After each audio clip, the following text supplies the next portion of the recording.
The last time at Raceway Park, we did a thing with a lot of the competitors down here, and I wanted an example of each of the different divisions, and Mike Carpenter brought his number 83 car, one of the top cars in the street stock division. When we got done doing the interview with Mike, Mike said to me, Bill, if you want to take the car for a few hot laps, go right ahead. And of course, I've driven race cars before, and I've driven at this track before and everything, and while I certainly appreciated the offer, it wasn't something in my mind that would be necessarily good for television. But I remember you mentioning once that you'd love to try something, so I asked him, can we use your car to have Allison take a few laps of the track? And, well, let's step over here.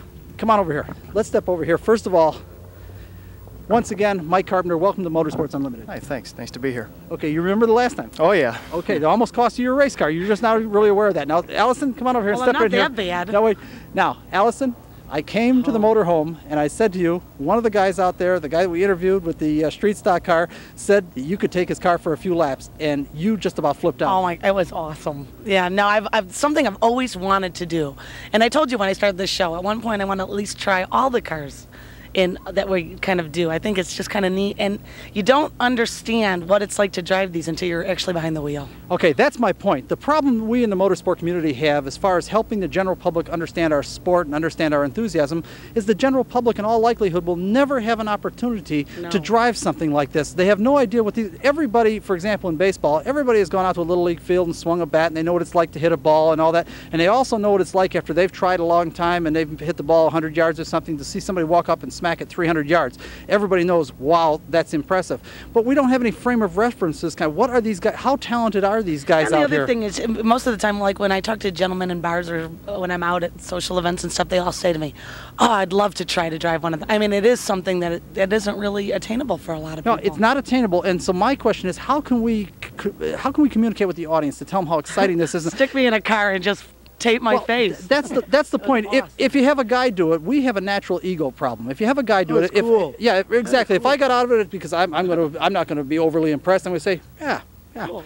Not bad. Not bad. That doesn't communicate anything. But the girls, I'm telling you, well, I'll tell you what we're going to do. First of all, Mike, when you offered me to drive, did you know that Allison was going to end up in the car? No, it was kind of a surprise for me, but I don't know. I wouldn't say that you caught me off guard on it, but I had really no objections to it. Okay, once again, we've got the monitor set up here, and Mike, if you would that's good. Now I want you to turn right around here so you can see the monitor. And Allison, you come around here too. And girls, if you want, come up over here, please, because I'd like you guys to. I want you. What's that, Allison? I want them to come up and watch my masterful driving. Okay.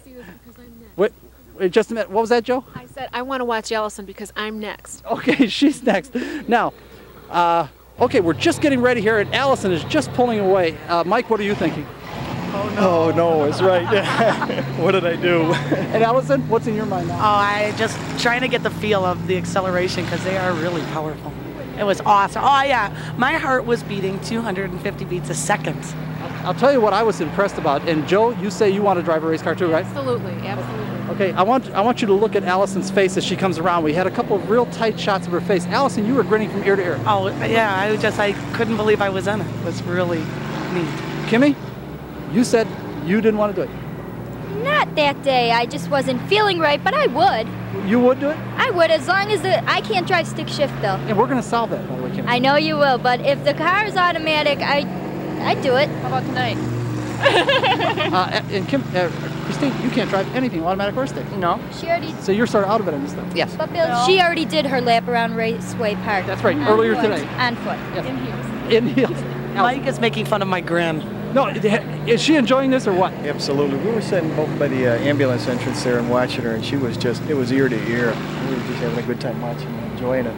Okay, well, I'll tell you what, now that we've seen it, we've seen your antics, Allison, we've seen you coming around, and by the way, your grin gets bigger and bigger every time around. Because every time I was getting a little more daring with the acceleration. Yeah, she was putting her foot into it a little bit each and every lap. She was picking it up like you're supposed to. I'll tell you what, that impressed me. She actually did get out of it. I was impressed with that. Okay, I was getting scared, but I was impressed. Yeah, I was impressed. That's why I was standing by the ambulance driver. But look at that smile. I mean, you are really, really enjoying this. And actually, I think going pretty fast. I think she did very, very well. She was riding in the proper line of the racetrack. She wasn't hugging around the inside or the outside wall. She was where the car should be.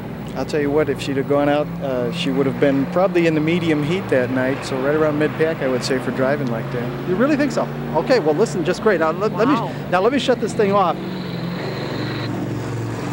Allison, I can tell you, this is something Mike doesn't know. When I took you back to the motor home after you did this, Glowing. you talk about somebody, she was wired. You were absolutely climbing the wall. The thing is, I'm so wired. Normally, I was almost shooting out of that poor motorhome. I couldn't quit talking about it. She It was thanked awesome. me 15 times for saying, this is one of the most exciting times of my life. I can't believe how cool that is. I can't believe now I know why you guys love this sport so much. And she's going on and on and on and all that kind of good stuff. What do you think I did, Mike? I think you, what did they say when the Japanese bombed Pearl Harbor? Wakened a sleeping giant? Well, not just waking a sleeping giant. I said I went and walked through the pits then because we were lining up another interview. I'm walking through the pits, and who was it? Help me. I can never say his last name. John Brolic. Am I saying Brolic? Is that? Yeah. I'm pronouncing it correctly? Okay. And John says to me, hey, Bill. Now, he's got one of the top late model cars out here. And he says, hey, Bill, if you want to take my cars for a few hot laps, he says, you know, feel free. And once again, the thing clicks because she's back in the motorhome telling the other. Allison said, I'll do it. I'll do it. No. She's in the motorhome at this point. She's back in the motorhome, and I'm all the way across the track, and I'm thinking of her. She is so wired and so excited. So I said to John, John, I'll tell you what, it doesn't really make any difference if I drive it or not. I've driven cars before. I appreciate the offer. However, one of our girls is flying. He says, sure, I don't care. She can't hurt it any more than I heard it. So bring her. Allison, what did I do then? Oh, when you came into the motorhome and told me that I was going to get to go on the limited late model, I was scared. I was not the limited late model. We're talking late model. Late model. I'm sorry. I was shaking. Maybe I should wait. Okay, we're going to hold this story because we want to get John out here now. And as a matter of fact, I don't know if he's not in his car right now. We are going to take and change these cars around. Mike, I want to thank you for bringing this car up. Now, you're not even racing here tonight, are you? Yeah, we'll be running tonight. Oh, you are going to run tonight. Okay, so you didn't have to come out special for us. No. Okay, well, I sure thank you for this. I would have anyway. And how'd you end up in the points, by the way? Second. You ended up second in the wrapped points? up, yeah. Well, congratulations. Somebody want to say something? I did. I want to give Mike a thank you card from me. Thanks you. so much. Okay. You've helped fulfill one of my dreams. Good. Okay, and again, we certainly want to thank you. And again, I want to say about the competitors here at Raceway Park, when we came down here last time, I couldn't have been more gratifying. These guys, all of them, we're focusing on a couple that, that we had close things, but every single person here, this is a group to be proud of. I was real pleased, and we wanted to come back here again this year. We appreciate it. Joe, why don't you tell the camera? Don't go away. We'll be right back.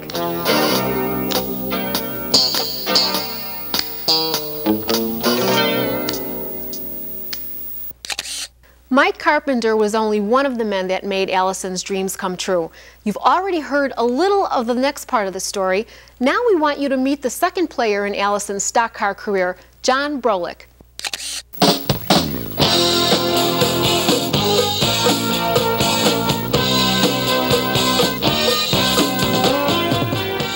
Allison, come here. Come here, Allison. I want you to take a look at this. I want you to take a look inside of this particular car. Look inside, duck in. Do you remember anything? Not a thing. They had arms buckling me in, helmets being thrown on my head. Wait just a minute here. Before we go any farther, I want to get down over here because this is all new to Joe. Joe, you said when we were walking over here, what a beautiful car. I said, I want to drive that car. Another one wants to drive this car.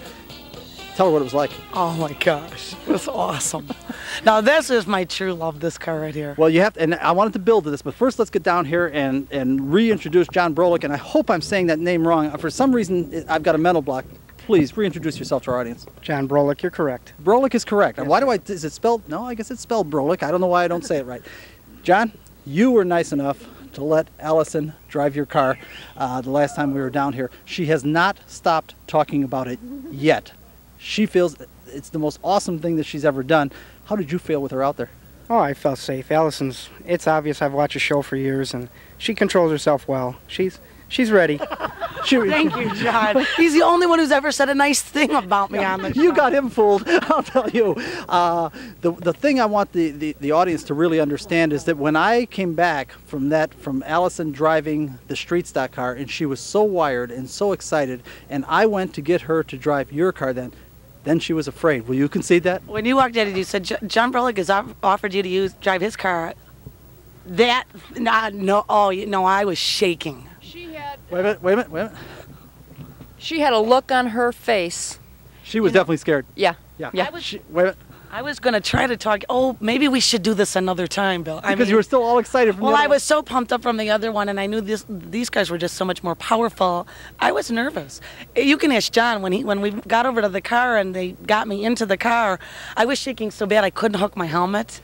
He had buckled me in. He was saying, "Allison, just calm down, or you're not going to have fun." I mean, I was. Did you tell her that? Sure, sure. But we weren't really so concerned with buckling her in so much as making sure she was tight in the seat.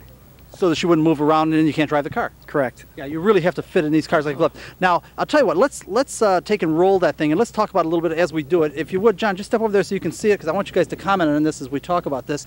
This was really quite an experience. Allison, what we've got is you start right off the bat here, I believe.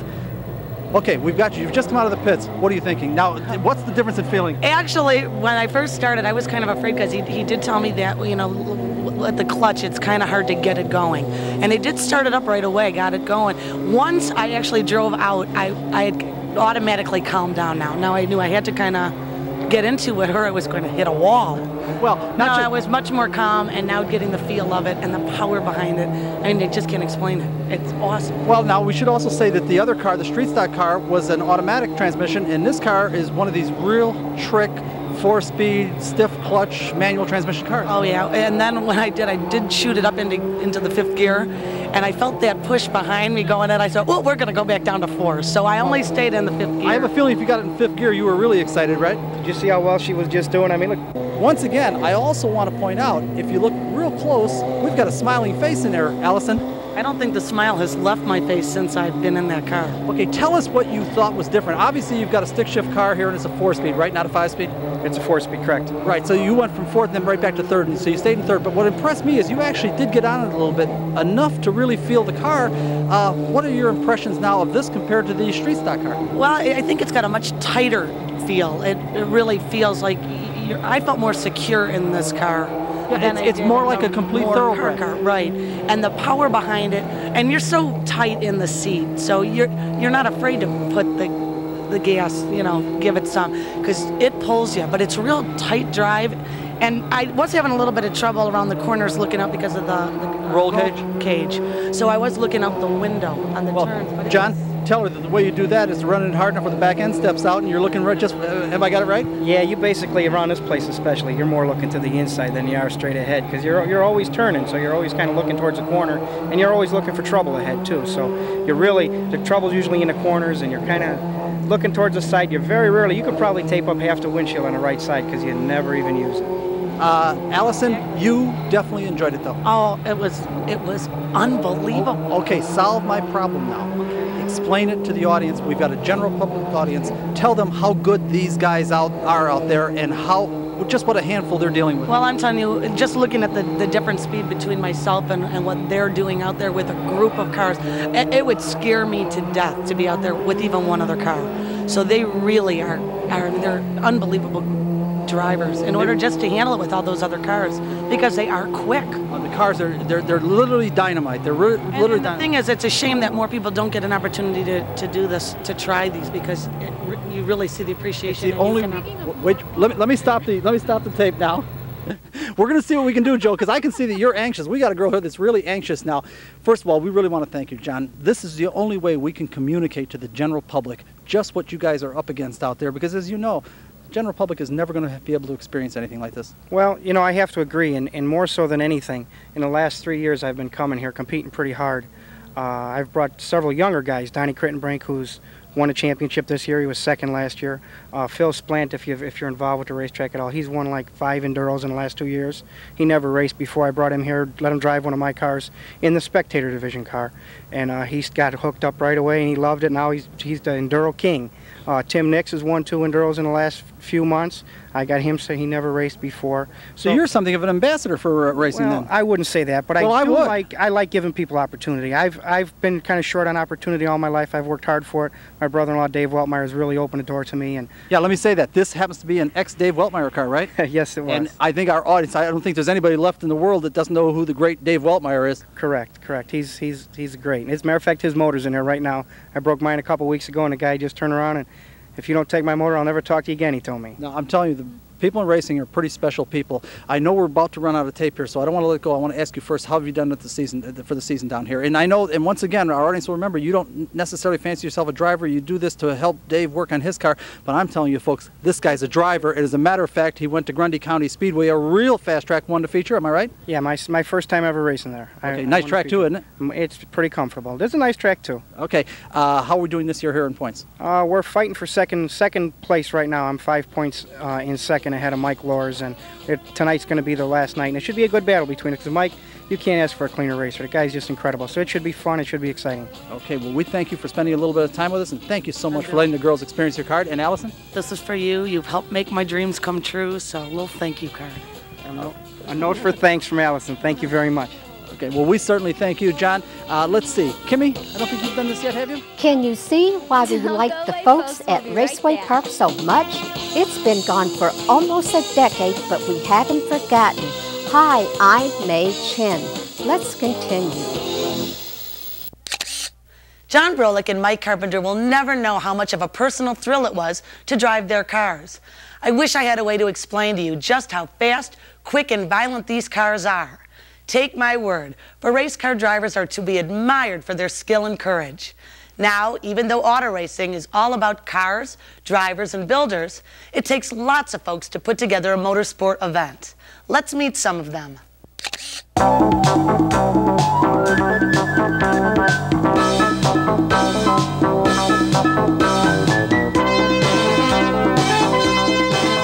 Allison, if you'll remember, the last time we were here, we were introducing the track officials. We wanted the audience to know who the folks are that put the Raceway program on. But you know what I forgot?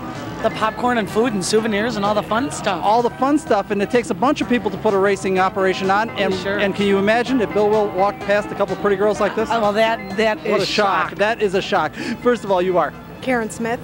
Karen, where are you from? Oak Forest. And what do you do here? Bartender. That's right. There is, in fact, it's kind of a famous bar. What's it called? The West Bar. The West Bar. No, it is kind of famous. It's. I guess we could call it Barry's Hangout.